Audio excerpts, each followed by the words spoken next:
Bonjour, j'espère que vous allez bien. Alors aujourd'hui, je voulais vous parler de communication.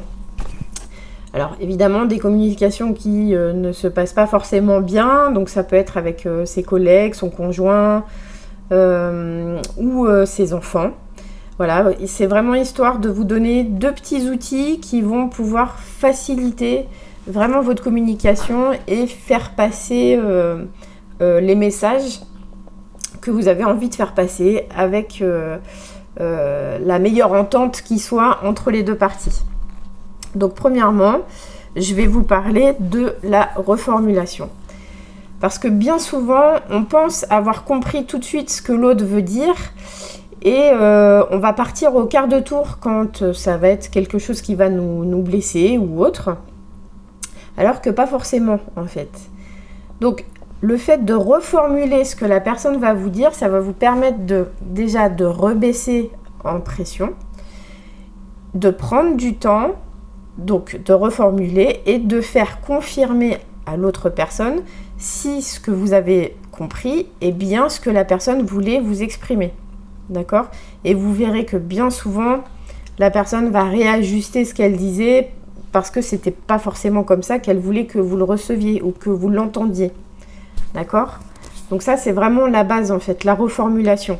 Et vous verrez pour les enfants aussi, par exemple, quand ils ont des cours ou autres, c'est quand vous donnez une consigne, ou même dans la vie courante, quand vous donnez une consigne, c'est de les faire reformuler ce que vous avez dit. Et bien souvent, vous allez voir qu'il va manquer la moitié des informations, ou alors ils n'avaient pas vraiment compris ça dans ce sens-là. Donc vraiment, c'est quelque chose de très important, cette reformulation. Et pour les devoirs aussi, ça va aider à mieux assimiler. Voilà, ça c'est entre parenthèses. Donc, cette reformulation-là, c'est vraiment la base de la communication. Secondement, je vais vous parler de quand il y a quelque chose qui ne se passe pas bien pour vous dans votre relation, c'est de parler de soi, de ses ressentis et de ses besoins, d'accord ?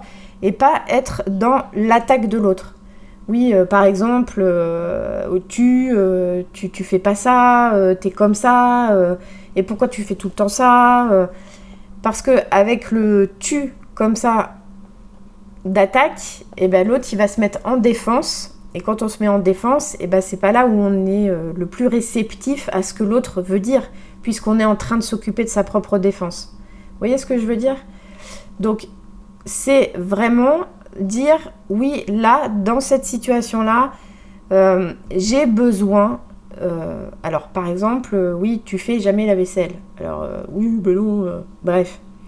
Ça serait de dire, oui, là, j'ai besoin que, à ce moment-là, tu fasses la vaisselle parce que là je suis trop fatiguée ou autre, ou je dois m'occuper d'autre chose, ou etc. Est-ce que tu peux prendre cette tâche-là à ta charge à ce moment-là ? Vous voyez ce que je veux dire ? Plutôt que de partir tout de suite au quart de tour et dire ouais, de toute façon tu fais jamais la vaisselle, on peut... voilà. Vous voyez ce que je veux dire ? Parce que là, la personne à laquelle vous allez parler, elle va se positionner en tant qu'aidant. Et quand on est dans un rapport d'aide, forcément, on est plus ouvert à aider les gens plutôt que quand on est dans un rapport de protection, voilà, de défense. Vous voyez ce que je veux dire ?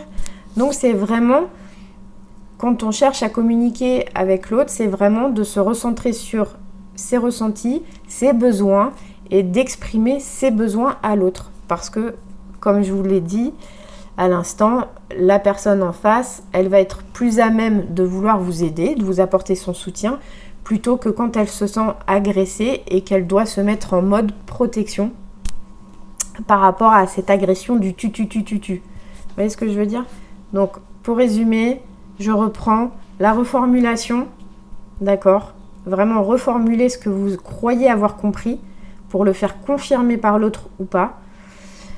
Et deuxièmement, parler de ses ressentis, ses besoins pour que l'autre puisse y répondre favorablement ou pas. Après, ça reste sa décision. Mais généralement, on est tous plus ou moins dans la bienveillance et on va tous chercher plus ou moins à aider la personne qu'on va avoir en face de soi.